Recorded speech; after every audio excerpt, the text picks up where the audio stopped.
Bonjour à tous, nous sommes vraiment ravis de vous retrouver avec le docteur Thierry Lachkar, le maître prothésiste David Claudel et moi-même Bonsoir. euh, pour la suite de notre webinaire que nous avions commencé au mois de mai et que donc aujourd'hui nous allons continuer. Vous étiez déjà, et on vous remercie vraiment, très nombreux à nous suivre lors du premier webinaire qui était la biodentine XP et sa mise en place Soyons performants. Et beaucoup de questions avaient trait au collage de l'overlay sur Biodentine. Donc, je suis sûre que vous serez encore très nombreux aujourd'hui à nous suivre. Donc, nous allons vous montrer un petit peu quel est le plan que nous avons décidé de suivre tous les trois aujourd'hui. En premier, on va parler de l'empreinte. En deuxième, nous allons parler des différents matériaux des overlays. Et pour finir, comment coller sur Biodentine. Eh bien, merci Laurence en tout cas de nous retrouver ce soir. Merci David, merci à vous tous. Donc, d'être encore très nombreux ce soir. On est très contents de ce succès. Ça veut bien dire que ça répond à une demande au niveau de la thématique. Et c'est vrai que cette approche entre un expert dentiste du laboratoire, un expert dentiste du collage et des matériaux biodentines comme le docteur Bury et un expert prothésiste comme David Claudel, ça fait finalement une belle équipe, on espère en tout cas, pour pouvoir répondre au mieux à vos questions. Je vous rappelle que vous pouvez dès maintenant écrire vos questions et on essaiera en cours de webinaire et puis en fin de session de répondre également aux questions.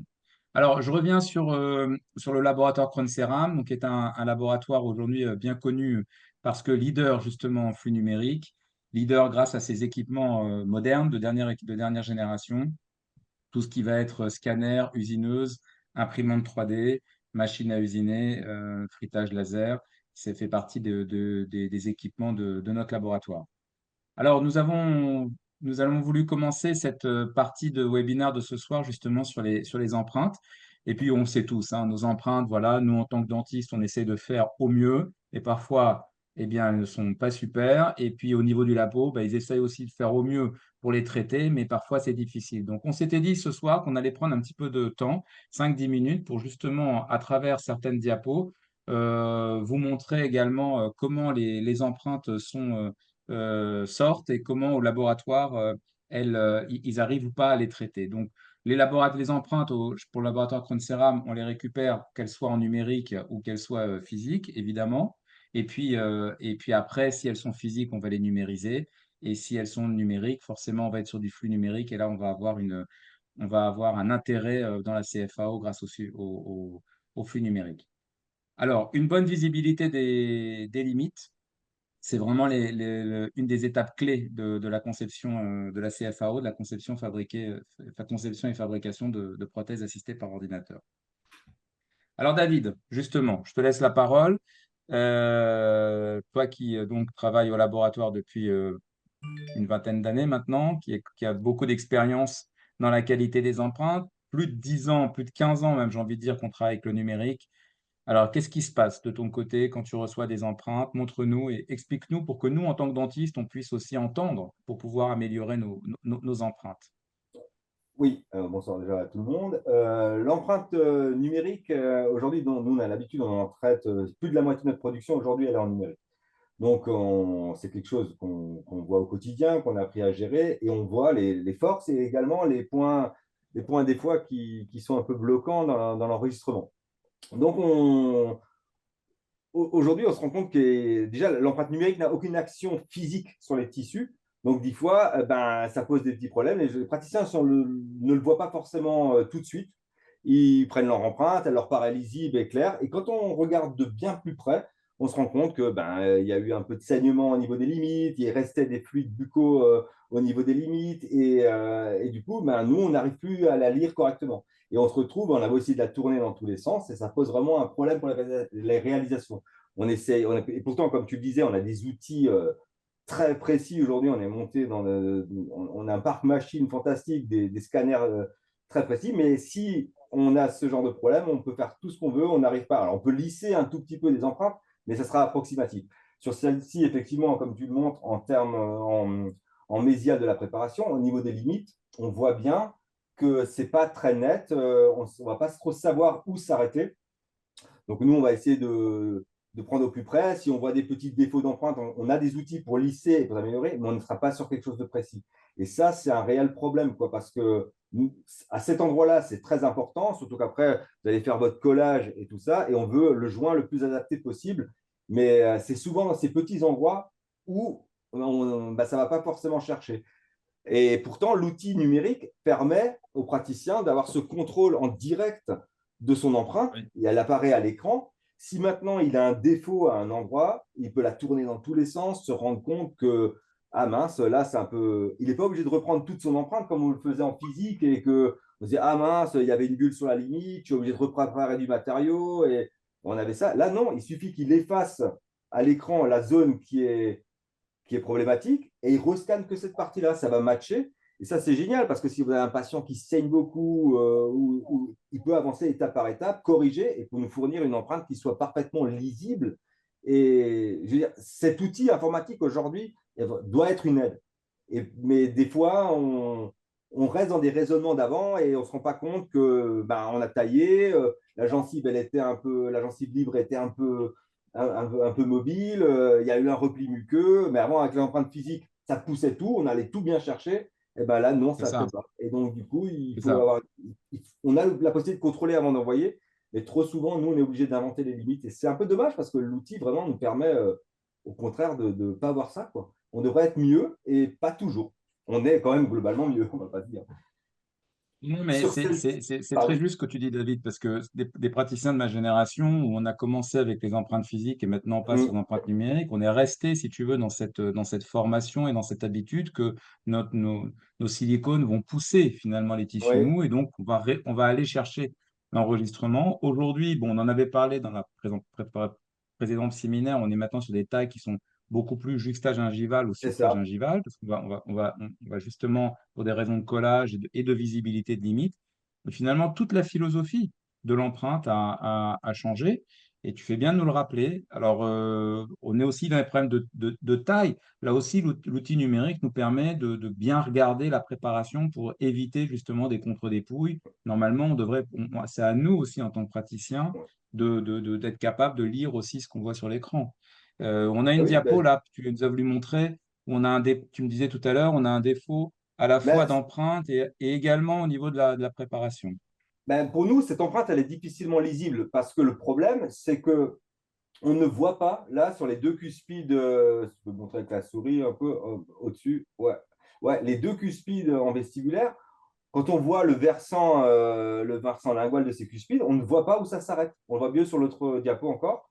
Le praticien, je pense qu'il a voulu, voilà, il y avait des défauts, il a lissé, non, sur la PrEP en haut. Oui, parce il y avait une PrEP là, il y avait celle en bas, mais il y avait celle-ci aussi où le praticien nous demandait. Mais là, on ne sait pas. Est-ce que, par exemple, sur la cuspide vestibulaire, sur le pan lingual, est-ce que ça, c'est une zone d'abrasion? Alors, on peut le voir avec l'anta, mais quand le technicien va choisir sa limite, c'est pas évident, c'est pas net, on n'a pas un plan, vraiment un pan droit. Alors, et puis, si on doit revenir couvrir dessus, il y a une chance sur deux qu'on soit trop fin, qu'on ne pourra pas faire, on va être soit en surroc, soit ça va casser. Mais toute cette lisibilité-là, informatiquement, c'est possible. Le praticien, il peut le voir, il peut scanner, il va scanner en occlusion, il peut faire des coupes, il peut tourner.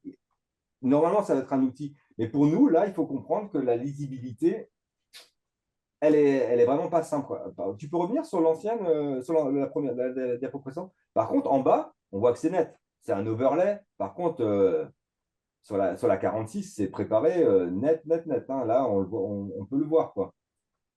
On voit toute la belle limite là en vestibulaire. Là, on ne peut pas se tromper. C'est vraiment. Bon, c'est un type de taille, mais on en a des comme ça. Là, c'est bien. Par contre, en haut, là, on a l'impression qu'on a un peu nettoyé en surface, mais pas fait une vraie taille. Et dessus, Et reconstituer, ça, nous, ouais. on ne sait pas où chercher la limite vraiment. Où est-ce qu'on va être bien, est-ce qu'on va pas être pas bien. Donc, on essaie de composer. Et souvent, ça va finir en lame de couteau, très fin, parce qu'on ne sait pas où s'arrêter. On essaie de reconstituer Ça, c'est quand même l'anatomie au plus juste, mais même malgré un ça collage, si on casse. est trop fin, avec les forces en Ça occlusal, casse. il va y avoir des petits éclats sur les bords, et puis ça va gêner après avec la langue, et puis le praticien il va devoir Hmm. repolir, enfin, on voit toute la suite qui va se Exactement. passer. Exactement. Et Nous, on ça, va être obligé de retoucher, on va retoucher, et à partir du moment où on va retoucher, on ouais, va fragiliser le matériau, on est sur des choses qui sont trop fines. Ça, les lames Là, de je pense couteau, on que s'en là, est dans ce rendu cas de compte. figure-là, on a vraiment un double problème. Je pense un problème de taille pas assez marqué, peut-être, Ouais. et nous, donc, qui engendre un problème de lecture des limites. Et ça, c'est souvent, malheureusement. Et alors, on voulait aussi parler de cette approche-là au niveau de l'artefact. Alors là, on a une image Bon, les que tu artefacts, on voulais a nous bien commenter. prononcé. Après, là, on voit qu'on arrive quand même, là, on voit comment nous, Ici, on on arrive a un peu. à tracer les limites. On voit qu'il y a cette espèce de cercle vert, là, enfin, de ce petit lasso, là, on va marquer les limites tout autour. On le voit un peu sur la première diapo. Et là, même sur cette zone-là, pareil, c'est pas évident. On voit bien qu'on va se retrouver très, très fin et qu'il Oui. suffit qu'on ait une cuspide en face qui gêne un peu. On va devoir descendre en dessous. On va pas pouvoir exploiter ses limites. Alors qu'en distal, on est net et lisible, quoi. Oui. Ici, c'est Et bon. ouais, c'est pas facile. Et là, on le voit, Marc, dans petite anecdote que je suis en train de voir, on voit sur la cuspide disto-vestibulaire qu'il y a même une petite contre-dépouille. Sur la limite, on le voit bien. Ouais, à cet endroit-là. Et du coup, c'est tout de suite visible par le praticien. Ça, il peut le voir, il peut tout de suite corriger. Nous, là, on n'a pas le choix. Soit on passe, comme on le voit là, derrière cette contre-dépouille et on va se retrouver avec du vide en dessous, ou alors on reste devant et on ne sera pas sur la limite. Pour nous, c'est compliqué, on ne peut pas combler facilement ce genre de choses, quoi. Ou alors si on rajoute de la Oui. matière, ça sera aléatoire. Et donc Et puis là, là, c'est dommage parce qu'on est assez, on est bien juxtagingival, on est ouais, on bien est bien là. supragingival là. On est bien, Ouais, elle c'est aurait pu ça. Et on vraiment. a ce petit dépôt, mais on le voit tout de suite que c'est lisible, hein, on le voit direct, hein. Ouais. Alors Alors là, par celle-ci, contre, c'est plus embêtant, ça. ouais, alors celle-ci, On elle a un voit. peu un combo. Euh, on a l'impression sur cet enregistrement alors déjà, il y a un problème de lecture en distal de la préparation. On le Oui, voit là. là, je ne sais pas si ça s'est dit. On voit que le rose, comme ça, il se diffuse. Et nous, des fois, à la lecture, là, quand on a des scans en couleur, on n'arrive plus à savoir si le rose, parce c'est le chroma que la caméra enregistre, bah, des fois, bah, la dent devient rose. La partie dentaire devient Hmm. rose, et la gencive aussi. Et nous, du coup, sur le plan chromatique, nous, on passe en monochrome pour essayer de mieux lire, et c'est pas évident. Là, on a une lecture de limite qui va être compliquée en distal. Et l'autre Ah problème oui. de cette empreinte, c'est qu'on le voit sur la deuxième molaire, c'est qu'elle est dédoublée. Je pense que le praticien, il a Oui. fait un premier scan, il a rencontré un problème, il a rescanné par-dessus, et boum, voilà, ça s'est dédoublé et ça n'a pas bien matché. Mais ça, pour nous, c'est un problème parce que on se rend compte que sur cette empreinte-là, on va avoir un problème de lecture des Oui limites, aussi. mais aussi un problème d'occlusion. On peut Ah pas. Pour nous, oui. cette empreinte, moi, techniquement, elle est non conforme. Et c'est là qu'on va Oui, appeler le quand on a praticien. ce genre d'image, faut pas hésiter à reprendre l'empreinte parce que là, Ah ouais, t'envoyer mais un même travail comme repartir à ça. zéro. Je veux dire, c'est quand même beaucoup plus rapide avec une empreinte numérique qu'avec qu'une empreinte physique. Oui. Je pense que en plus pour le patient, même c'est moins contraignant. On le voit souvent en plus sur des restaurations comme ça, d'inlay à onlay, le praticien ne va pas forcément avoir besoin d'enregistrer l'ensemble de l'arcade. On va dire, c'est encore un débat qu'on pourrait avoir, mais je veux dire, sur une petite Hmm. restauration, on est sur une 5 ou comme ça, qu'on borde un peu les deux molaires d'un côté, on remonte jusqu'à la canine, ça peut, selon la taille de. Je ménage un peu à ce que je dis parce que les puristes vont me Non, dire mais t'as attention, il y raison. a les rapports en dynamique et je suis entièrement d'accord. Mais je veux Ouais, dire, mais bon. après, on a tous la réalité, mais après, ce n'est pas un temps d'empreinte très long. Les empreintes aujourd'hui sont très efficaces, très rapides en termes de numérique. Et je pense que ce n'est pas du tout contraignant pour le patient une reprise d'empreinte. Non, Et non. vaut mieux reprendre son empreinte, même si je sais que votre temps au cabinet, aujourd'hui, il est précieux, mais qu'on vous appelle, qu'il faut reconvoquer le patient, et c'est compliqué. Et puis, en tout cas, ça permet vraiment aussi de se corriger en direct, de dire ma taille, ma lecture de limite, mon occlusion, tout est visible. Et moi, je pousse sur l'empreinte optique parce que je pense que c'est une clé de la réussite et aussi un segment majeur de la communication entre le cabinet et le patient, et le cabinet et le laboratoire. Donc en Je direct, pense, David, je pense, David, maintenant, avec toutes ces années, donc il y a beaucoup de praticiens que tu connais, qui travaillent avec oui, nous. Je pense que tu es capable de dire qu'il y a des praticiens qui arrivent, qui maîtrisent l'outil et qui arrivent à lire leurs empreintes et qui finalement à corriger en cours de traitement mmh, et à t'envoyer des empreintes avec un taux de succès très élevé. Donc ouais, finalement, la production sera parfaite et le collage sera très bien. Et d'autres praticiens qui n'ont n'y arrivent pas. Après, je ne porte pas de jugement, je dis simplement que je pense Ben non, mais qu'aujourd'hui, ça c'est comme dans tout, hein. Je pense que ouais, voilà, mais après, nous, s'ils ont des faut qu'on difficultés apprenne, faut qu'on apprenne. dans telle ou telle prise d'empreinte, parce qu'aujourd'hui, bon, là, je ne ouvre pas la parenthèse, c'est pas le sujet du soir, mais même aujourd'hui, il y a quand même l'adjointe qui arrive, ils ont beaucoup plus de questions sur l'adjointe, mais on a des gens qui sont là pour les accompagner sur les prises d'empreinte, sur l'outil, parce que après, il y a des gens qui achètent des caméras, mais est-ce qu'ils ont été bien accompagnés au moment de l'achat de leur caméra et tout ça? Mais nous, on reste Mm. encore là pour donner des conseils. Mm. Et faire les retours sur ce qu'on lit et sur les approches qui peuvent être utiles, quoi.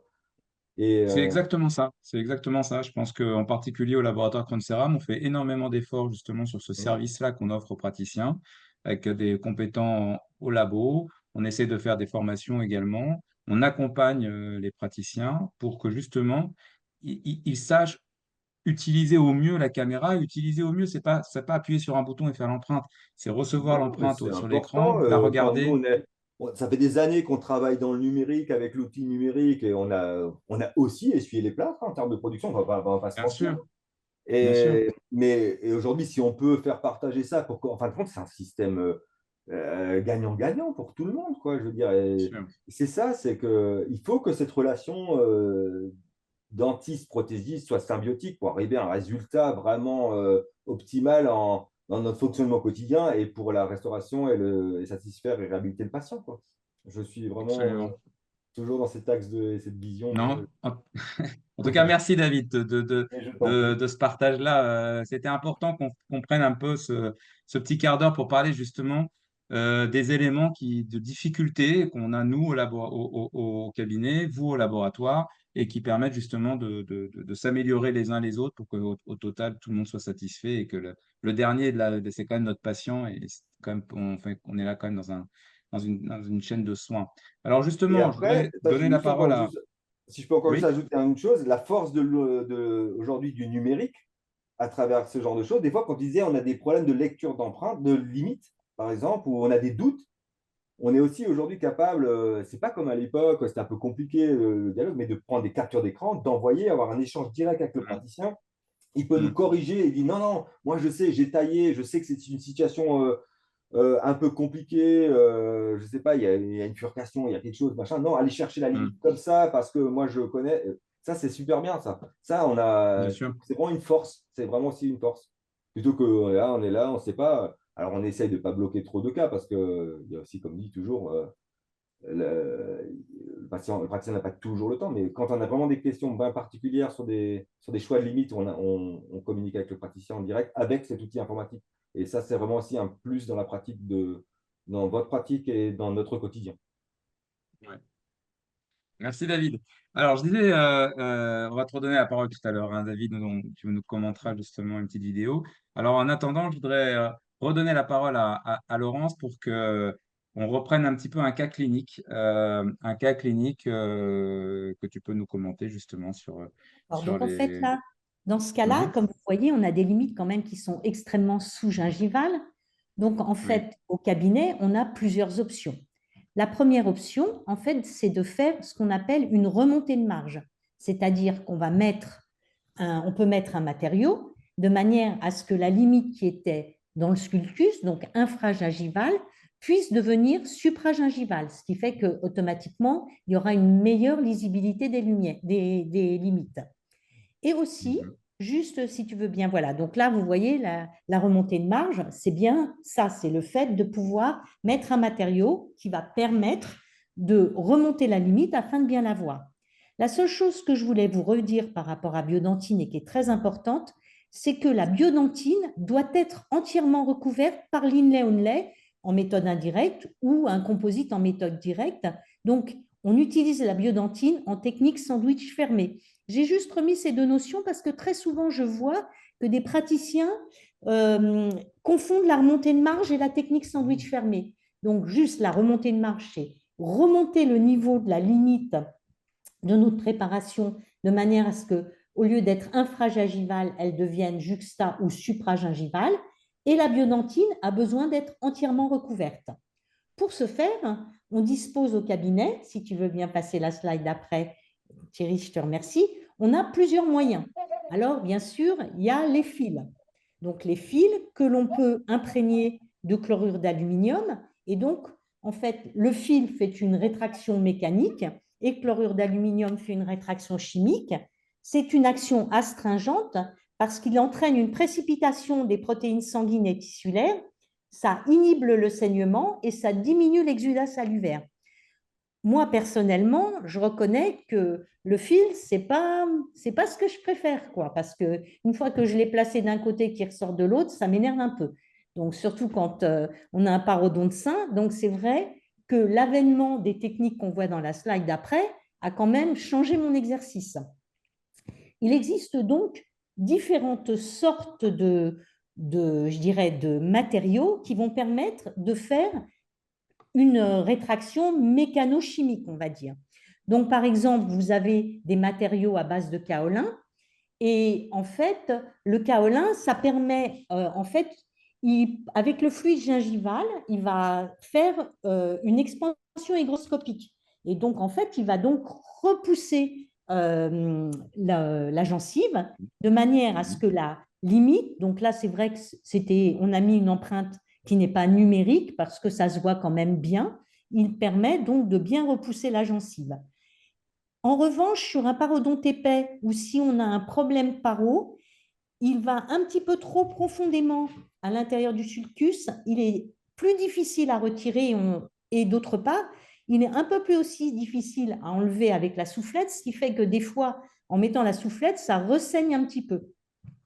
Il existe aussi donc chez Septodon le rest-gel, qui est une formule chimique à base de chlorure d'aluminium, donc plus fortement dosée, qui se met avec une petite seringue directement le long du sulcus et à la température de la bouche, il va durcir, ce qui va faire qu'il va avoir une action mécanique qui va pousser la gencive.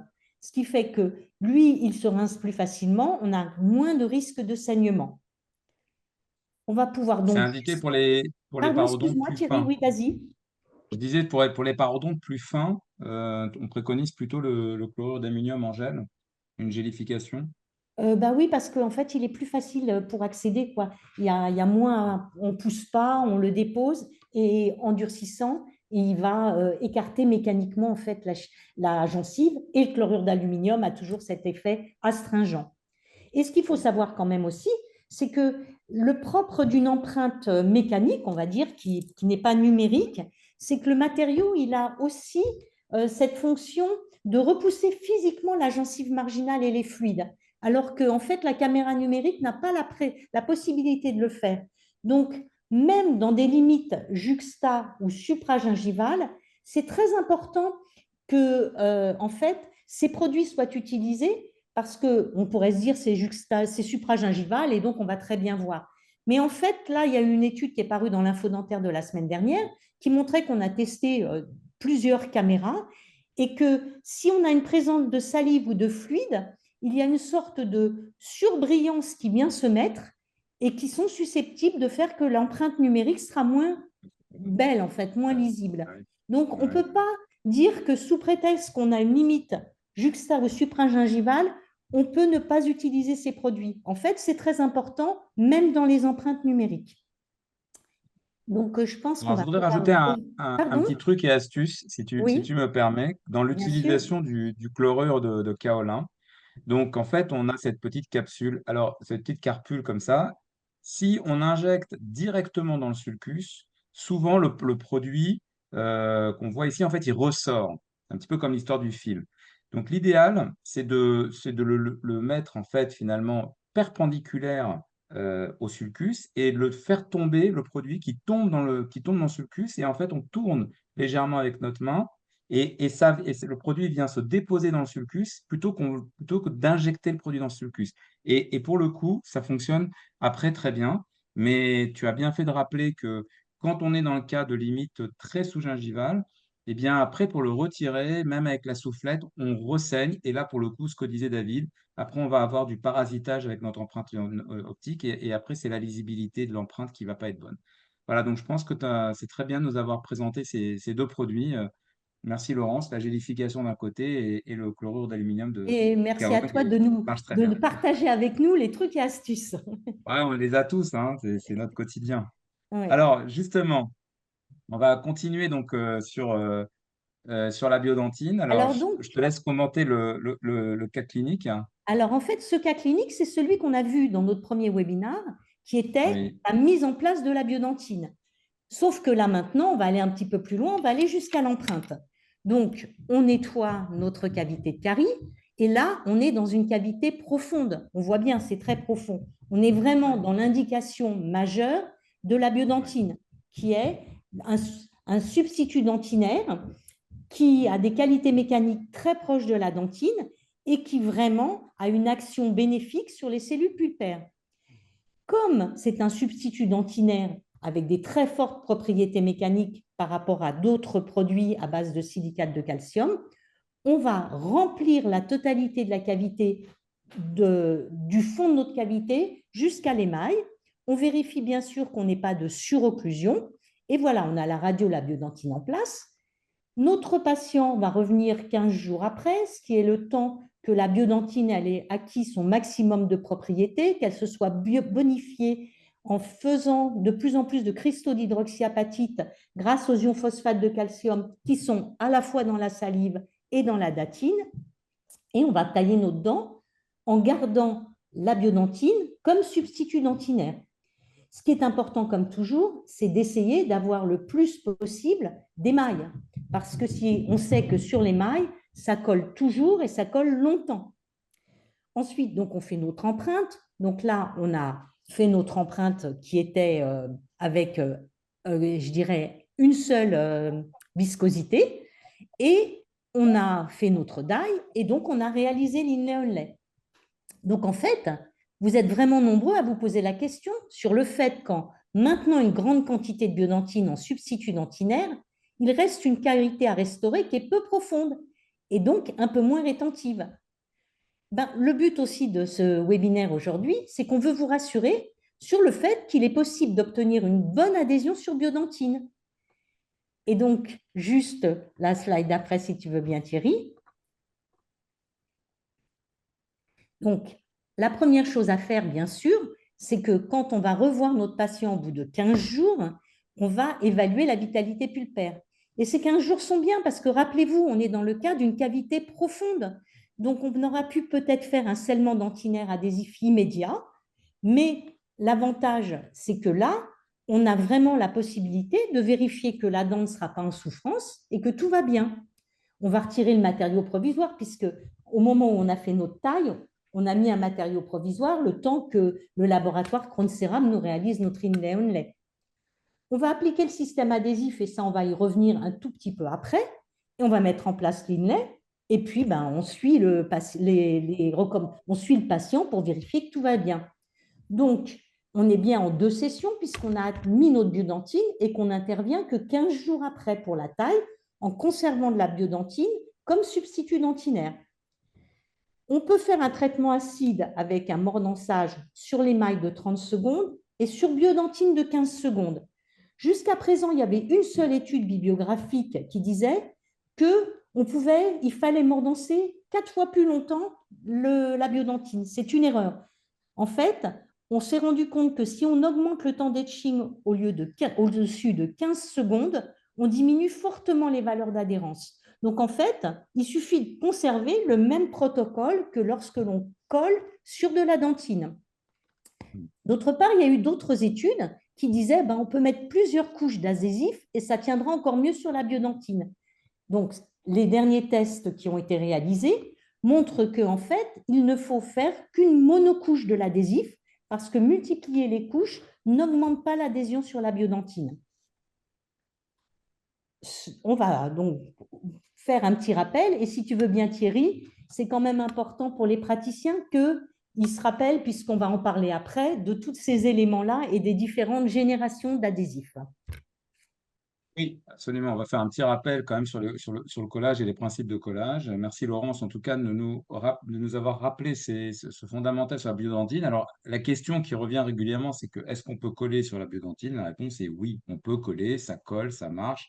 dans Biodentine, il y a dentine. Donc finalement, il faut bien en comprendre que c'est un matériau qui est parfaitement biocompatible, comme de la dentine, et donc on peut coller dessus exactement dans les mêmes conditions. Alors, quels sont les adhésifs aujourd'hui qu'on a à notre disposition? Alors, vous avez on va dire, les cinq adhésifs les plus performants. Ce qu'on va appeler MR2 ou MR3. Donc 2, c'est pour 2 étapes et 3, c'est pour 3 étapes. MR, je vous rappelle, c'est mordançage, rinçage. Donc le MR3, quatrième génération MR3, sera 3 étapes avec une étape d'etching, un primer et un adhésif. Et on a, après, dans la génération suivante, on a finalement mis le primer et l'adhésif dans le même flacon. Donc, on a un etching. Aujourd'hui, les protocoles d'etching sont, comme l'a rappelé Laurence tout à l'heure, 30 secondes sur les mailles, 15 secondes sur la dentine. En règle générale, dans la manipulation, ce qu'on dit toujours de faire, c'est qu'on commence par placer l'etching sur les mailles, ce qui nous prend à peu près 10-15 secondes. Et après, on arrive sur la dentine et biodentine, bien sûr, si c'est de la biodentine, ce qui rajoute encore les 15 secondes. Et là, on rince et on sèche sans dessécher. Le principe de sécher, c'est pas non plus de mettre trop longtemps la soufflette. Donc, cinquième génération de MR2, donc 2 pour 2 étapes, etching et puis primer adhésif. Bien entendu, ça se photopolymérise. Sixième génération, ce qu'on appelle les SAM, c'est-à-dire les systèmes automordants-sang. Donc, en 2 temps, donc primer avec un automordant-sang, on va le sécher et après l'adhésif en photopolymérisant. Le SAM1, donc c'est finalement une seule étape, donc les automordants-sang. Donc, on va avoir à la fois le primer automordant-sang, l'adhésif et le photo. Voilà. Alors, en général, on n'est pas très sûr de l'efficacité vraiment du principe du mordançage. Donc, c'est vrai que cette septième génération a un petit peu de mal aujourd'hui au niveau des études cliniques de montrer vraiment de bons résultats. Donc, très souvent, si on aime l'automordant-sang, on reste sur la sixième génération. Et sinon, on est surtout sur la cinquième génération en primer adhésif avec un etching. Et enfin, ce qu'on appelle les générations universelles. Donc là, en fait, qu'est-ce que c'est l'universel? C'est finalement un système automordant-sang en une seule étape, d'accord? Et après, sur lequel on va placer aujourd'hui ce qu'on appelle les promoteurs d'adhésion. Alors, les promoteurs d'adhésion, ce sont des molécules, en fait, qui vont justement, comme son nom l'indique, en fait, promouvoir l'adhésion, donc rendre une adhésion bien plus efficace. Donc, c'est aujourd'hui un petit peu le nec plus ultra de l'adhésif. Ce sont des molécules qui s'appellent le MDP10, par exemple, chez Curare, qu'on retrouve dans les produits Panavia, ou encore le GPDM de chez Superbond. Enfin, ce sont ces fameuses molécules qui ont été rajoutées. Voilà, donc c'est cela ce qu'on appelle la génération universelle. Voilà, alors le collage sur la biodentine, on l'a compris, ça marche. Laurence, tu nous le montres Oui, en donc en étude, fait, là, avec si vous les voulez, études. on a juste mis que finalement, de nombreuses études se retrouvent dans la littérature et corroborent Hum. les résultats qu'on a obtenus au sein de notre laboratoire, que je vais vous montrer tout de suite sur les slides d'après. Donc, en effet, nous menons des tests en utilisant le même protocole lors des batailles de l'adhésion. On constate donc, avec tous ces adhésifs que nous avons testés très récemment en interne, que Biodentine est compatible avec tous les adhésifs testés, quel que soit le mode, mordançage, rinçage, système automordançant et universel. En revanche, parmi ces adhésifs, 2 sont sortis un petit peu du lot. Donc, on va pouvoir mettre la slide d'après si tu veux bien, Thierry. Avec un mordançage de 15 secondes, l'Optibond Solo Plus de chez Care est celui qui a montré la meilleure moyenne d'adhérence, autour de 16 MPa et 0% de rupture d'adhésive, et je vais vous expliquer ça tout de suite. En mode self-etching, c'est le Scotch Bond Universel Plus qui a montré la meilleure moyenne d'adhérence, autour de 15, avec 0% de rupture d'adhésive. En fait, il faut comprendre que les moyennes des valeurs d'adhésive obtenues dans nos laboratoires sur Biodentine correspondent à celles obtenues lors des batailles de l'adhésion. Il y a les résultats qui sont parus en 2023, qui, pour information, se font sur de la dentine. Et la moyenne obtenue par les praticiens était autour de 16,47. Sachant que nous, dans notre écart type, En fait, là, on a une moyenne, mais on a obtenu beaucoup de résultats. On était autour de 19 pour le premier et 18 pour le deuxième. Dans les batailles de l'adhésion sur la dentine, on obtenait à peu près 20. Ce qui est important, c'est que ces deux adhésifs n'ont présenté à aucun moment une rupture adhésive. Alors vous allez me dire, mais qu'est-ce que c'est la rupture adhésive? Eh bien, si vous prenez deux post-it qui sont mis entre eux et que vous les séparez, ils se détachent sans que rien ne s'abîme. C'est-à-dire que, en fait, à aucun moment, c'est l'adhésif et le composite qui se sont détachés de la biodentine. On pourrait donc considérer que la valeur obtenue, elle est supérieure. Mais en fait, on ne peut pas la mesurer. Parce que, je le répète, en fait, on a utilisé la même machine que lors des batailles d'adhésion et que c'est une machine qui teste la résistance au cisaillement sur la dentine. Donc, en fait, coller sur biodentine, ça marche. Et qu'est-ce qu'ils ont en commun, ces deux produits? C'est bon, on peut continuer si tu veux bien. Eh bien, tu peux y aller encore si tu veux bien, Thierry. Ils ont un groupement phosphate, vous le voyez, c'est en bas. Alors, ben non, le groupement phosphate, pardon, il est en haut. Vas-y, tu peux y aller. Un groupement phosphate.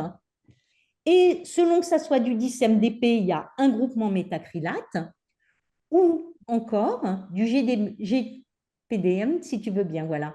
Du GPDM, c'est un groupement métacrylate. Il a aussi le groupement phosphate et il a deux groupements métacrylates. Si on regarde, en fait, ah, tu as été trop vite. Si on regarde, en fait, on voit que le groupement phosphate, il a une liaison sur l'oxyde, sur la zircone, en fait. C'est d'ailleurs, on les utilise aussi, ces matériaux-là, comme adhésifs pour coller sur la zircone. Absolument. Donc, il y a de l'oxyde de zirconium qui est contenu dans biodentine. Donc, ça dépend effectivement de sa concentration. Et d'autre part, ces matériaux vont créer un sel insoluble de calcium MDP avec le calcium qui est contenu dans la biodentine. Et il y a énormément de calcium contenu dans la biodentine. Il va y avoir un dépôt de ce sel et une liaison à la surface de l'hydroxyapatite. Et donc, on a en fait à la fois une combinaison d'adhésion chimique et une rétention micromécanique. Donc, on a un double effet synergique. Donc, en fait, en conclusion, aujourd'hui, coller sur biodentine, ça marche. Oui, tu l'as bien montré. Eh bien, formidable. Merci en tout cas, Laurence, pour nous avoir présenté ce collage et nous montrer de manière. Attends, je vais faire pause. Hop, voilà, de manière scientifique pourquoi on colle parfaitement sur la biodentine. Alors, je voudrais revenir sur le laboratoire Cronseram et le principe de réalisation. Alors, on a une petite vidéo ici de 2 minutes pour un peu finir notre webinaire. Et justement, je vais laisser David finalement nous commenter cette vidéo. Oui, on avait décidé de faire une petite vidéo. C'était pour montrer avec quelle finesse on travaillait au laboratoire. Là, on voit, on a une technicienne qui est en train d'affiner avec une gomme très, très souple, en fin de compte, les limites et vérifier l'ajustage sur les die. Mais en empreinte optique, on va sortir des die comme ça, individuels, pour vraiment vérifier nos ajustages, malgré que notre design et nos usinages soient très, très précis. On vient encore vraiment pour éviter tout surcontourage, d'où l'importance d'avoir une belle lecture des limites, parce qu'on va venir finir comme ça avec des gommes fines pour avoir zéro surcontour ou sous-contour. D'ailleurs, là, il ne faut vraiment pas abîmer le die en même temps qu'on affine des limites, parce que ça serait très, très problématique. Mais on essaie vraiment d'être au plus juste possible. On vérifie, là, on le voit, les occlusions et les points de contact sur modèle. On essaie vraiment d'être précis, d'où l'importance de ces empreintes, parce que nous, on met tout en œuvre pour essayer d'y arriver. Après, on sable, là, on voit l'élément qui va ensuite être individualisé par rapport à la situation clinique. On va le maquiller, on va lui donner du caractère et on va vitrifier sa surface avec un composite liquide dans ce cas-là pour que la surface soit vraiment homogène, non abrasive et qu'il n'y ait pas de porosité de surface. Tout ça, on essaie vraiment d'être précis. Et un petit rappel aussi au niveau des inlay-onlay en termes de laboratoire, on parlait de collage. À aucun moment, le laboratoire ne prépare les intrados en anticipation. Nous, on va les livrer sablés, propres et secs. mais on n'anticipe pas les étapes de préparation de surface. On a des fois cette question qui émane des praticiens, est-ce qu'on a déjà fait des traitements de surface? Non, non, du tout. Nous, c'est quel que soit le matériau, hein, que ce soit des énamiques, du composite ou de l'IMAX ou la zircone aussi, on a des demandes. Nous, nos intrados sont secs, propres, exempts de glaze ou quoi que ce soit. Et vraiment très propre, mais à aucun moment on attaque des attaques à l'acide ou quoi que ce soit. C'est pas c'est des étapes qui se font en phase clinique et phase de collage, pas du tout en phase laboratoire. Absolument. Merci en tout cas, David. On montre bien avec cette vidéo que la main de l'homme, elle est quand même toujours présente malgré Et on les contrôle tout différentes jusqu'au bout, hein. jusqu'au bout, hein, les Essayer machines d'être précis. et On les a les usines outils, mais il faut les outils, finaliser ouais. encore, on vérifie. Le La contrôle. caractérisation. La confiance, On c'est le voit bien, bien c'est dans ce qu'on cette dit, non? La vidéo. On confiance, voit c'est bien. bien, le contrôle, c'est mieux, c'est ça? Donc nous, on Ouais, contrôle. c'est clair. Voilà. C'est clair. C'est clair, voilà. Alors donc pour finir ce webinaire, et puis après si vous avez des questions, pour le moment j'en ai pas vu arriver, mais vous pouvez toujours nous les écrire. Et donc le collage rapidement, vraiment très rapidement, parce que c'est pas trop l'objet de ce webinaire-là au niveau des protocoles. Comme l'a rappelé David, eh bien la silanisation, ça se fait donc au fauteuil, donc c'est nous. En fait, on récupère la pièce prothétique. On va tout d'abord placer un acide fluorhydrique pendant 30 secondes. C'est ce qu'on voit dans la diapo numéro 2. Donc, on va le passer. Après, on va rincer cet acide et le sécher. Ça obtiendra finalement cette image un petit peu crieuse. Et puis, à partir du moment où on a passé notre acide, alors on va pouvoir silaniser. Silaniser, c'est très simple. Il suffit d'avoir un tube de silane, un petit pinceau. On badigeonne l'intrado de notre pièce prothétique avec le silane et on le laisse sécher à l'air libre pendant environ 30 secondes minimum. Voilà. Le petit rappel au niveau du collage, si on arrive à isoler pour le collage, bah, c'est quand même mieux. Ça nous évite justement d'être parasité par les fluides salivaires et donc d'avoir un collage de meilleure qualité. Si on ne peut pas mettre la digue, au moins placer des cotons salivaires ou même, encore un petit truc, un clan de digue, un crampon, qu'on place sur la dent derrière, qu'on place par exemple sur la molaire ici, et puis on met 2 rouleaux de coton en dessous les ailettes du clan, on prend un clan à ailettes et ça permet quand même d'isoler. Et on peut même placer un petit peu de digue liquide pour isoler également et éviter finalement les fluides salivaires de venir se positionner dans la cavité. Voilà. Alors, Et puis après, ben, une fois que quand c'est... même, la digue, elle est importante parce que on est Bien un peu sûr, feignant de temps en temps. Ça permet quand même d'enlever les excès sans que ça reste coincé au niveau du sulcus.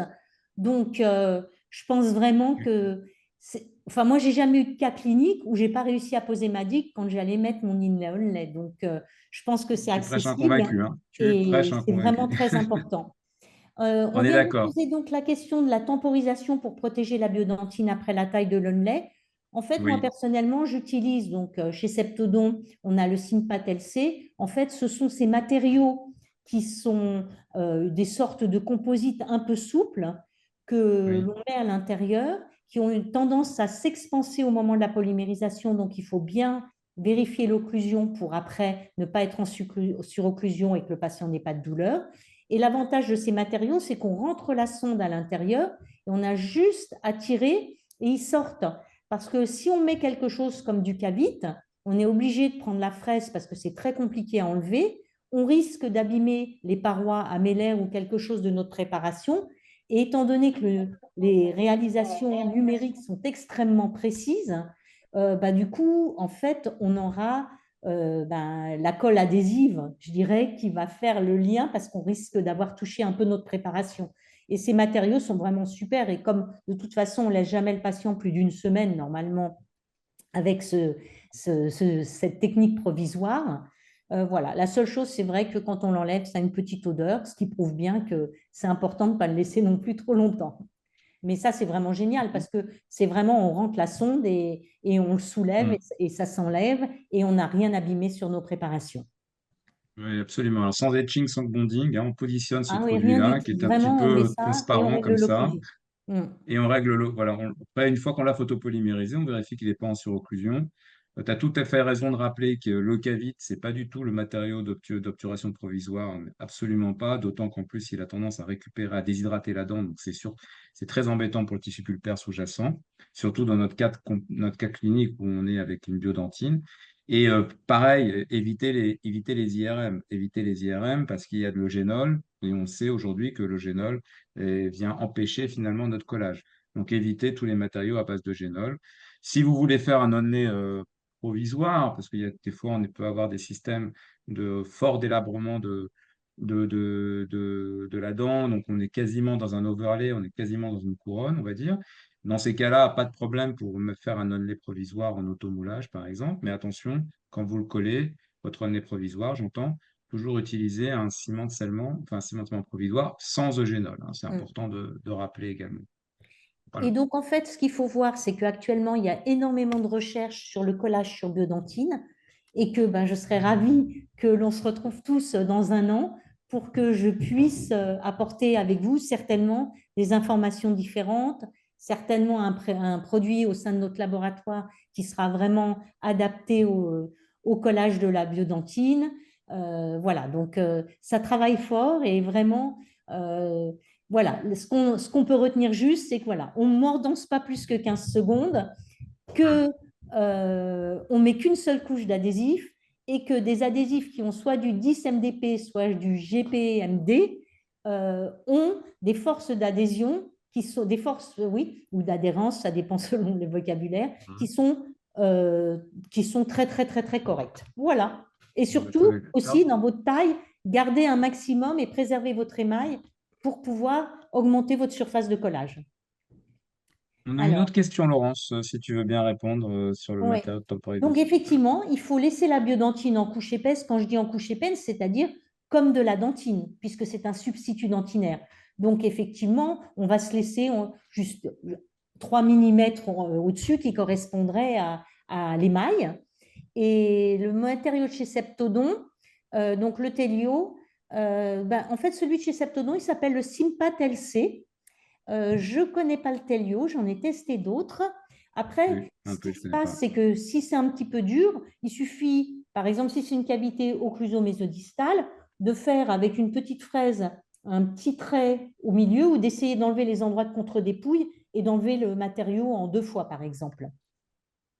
Oui, alors peut-être pour répondre à la deuxième question, le matériau, normalement, il n'est pas difficile à retirer, mais il faut faire attention au moment où on met le matériau provisoire, euh, de bien lisser avec la spatule pour pas que justement ça se colle sur le composite d'à côté et que ça fasse après, ça va faire une sorte de rétention et on va avoir du mal à le retirer.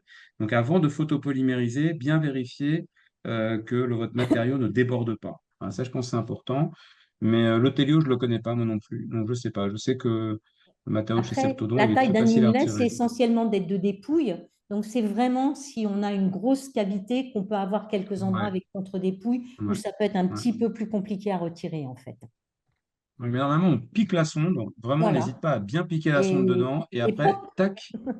Et comme un voilà. bouchon de champagne. Alors, faut-il Faut-il faire faire un un IDS IDS? sur la biodentine? Ben, en fait, ça, c'est un scellement dentinaire immédiat. Donc, en fait, ça ne serait pas sur la biodentine, ça pourrait être dessous. Mais il faut que vous sachiez que la biodentine, je le répète, son domaine d'application, c'est une carie profonde. À partir du moment où vous faites un scellement dentinaire immédiat, il sera. Donc, la biodentine, en fait, elle ne servirait pas. C'est un choix. Soit on fait Exactement. un IDS, soit on fait une biodentine. Mhm. Mais il faut vraiment savoir que quand on fait un adhésif, on a une résine, on a une photopolymérisation, on a une contraction de prise, donc déjà au niveau étanchéité, on est moins bon. Et Ouais. surtout, si la polymérisation de notre composite sous-jacent, souvent un flot, et de notre adhésif n'est pas suffisamment bien fait, il va y rester des monomères de HMA et de toutes ces choses-là qui sont nocifs pour la pulpe.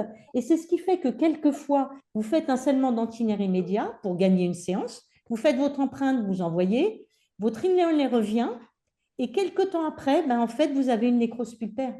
Donc, Exactement. c'est vrai qu'en carie profonde, franchement, aujourd'hui, avec les qualités mécaniques que possède la biodentine, vous avez, je dirais, le meilleur produit qui puisse exister.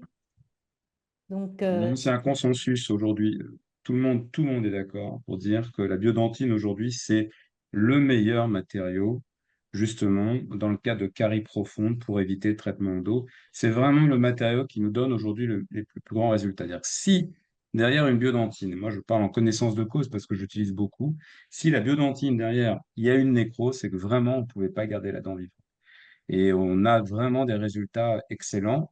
Et les résultats sont d'autant meilleurs que le patient est jeune, évidemment, vu qu'on va avoir des cellules qui vont être capables de travailler. Donc on est de loin, sur les études scientifiques l'ont montré, on est de loin sur des résultats bien supérieurs biodentine versus seulement dentinaire, ça c'est clair. Voilà, je ne sais pas si on a encore quelques minutes, Ah, s'il y a d'autres alors, peut-on questions. faire une Sinon, en tout remontée de cas, marge avec un CVI? Eh bien oui, en fait, parce que si vous voulez, oui, la pulpe, elle est au centre. Et quand vous faites votre remontée de marge, vous êtes complètement, je dirais, en proximal. Donc, vous bien allez sûr. faire une petite remontée de marge en proximal et vous allez monter votre biodentine sur tout le reste, qui est la partie, je dirais, la plus occlusale. Donc oui, on peut faire une remontée de marge avec un CVI et ensuite, vous mettez votre... En fait, la biodentine, c'est pour la pulpe. Donc, votre CVI, il est très, très proximal et donc, on est quand même relativement... bon, sauf si vraiment c'est un adulte très jeune, mais bon, oui, oui, c'est tout à fait faisable. En fait, il faut bien mettre sa matrice, bien l'appliquer et il n'y a pas de souci. Ça marche très bien, ça marche très bien. C'est Il faut être à très bien. distance de la pulpe, donc vraiment être en proximal. Mm. Ben, David, tu as des questions, toi? Ah, non, moi j'écoute, c'est très intéressant d'avoir aussi l'autre regard et de voir, nous on est plongé au quotidien dans nos technologies, dans cette approche plus technique et d'avoir cette partie un peu plus, cette partie qui est complètement clinique et physico-chimique. Moi je trouve ça super intéressant. Moi je m'enrichis de tout et c'est toujours un vrai plaisir de faire ce genre d'intervention à vos côtés et de s'imprégner de tout ça et j'aime beaucoup. Écoute, c'est le partage des savoirs. Tu nous as aussi bien enseigné, bien appris. On a vu, on a compris. Et puis c'est toujours un plaisir d'échanger avec des gens qui ont ton niveau de compétence, franchement. Donc, encore une fois, merci de nous avoir donné cette disponibilité, David, pour ce soir, d'avoir répondu à toutes nos questions, d'avoir préparé aussi ces cas cliniques, ces images. Je crois que c'était important qu'on comprenne que nous aussi, on doit améliorer finalement nos qualités d'image qu'on t'envoie pour que vous puissiez derrière faire un travail qui puisse aller. Parce que très souvent, au cabinet, on va râler, oui, ça s'est pas bien passé, ça s'est pas, votre inné s'est cassé, votre inné s'est mal. Il rentre pas. Bon, est-ce que c'était pas aussi un problème de notre empreinte ou notre préparation? Voilà, donc c'était l'objet de ces deux webinars qu'on a voulu faire avec vous. C'était un vrai plaisir, encore une fois, merci Laurence. infiniment. C'est vrai que c'était très agréable. Merci à tous de nous avoir écoutés, de nous écouter aujourd'hui, de nous suivre sur en replay. Et voilà, Oui, n'hésitez pas, si vous avez d'autres questions, de nous écrire et ça sera avec grand, grand plaisir. Et puis, sinon, on peut se retrouver les uns et les autres à l'ADF si d'autres questions sont venues. Et comme je vous dis, surtout, je pense que dans un an, on pourra vous donner encore plus d'éléments et les caméras numériques auront encore évolué et les techniques absolument. aussi. Donc, on sera ravis de vous retrouver tous. On vous souhaite à tous une Absolument. très bonne soirée et puis Bonne à soirée. bientôt.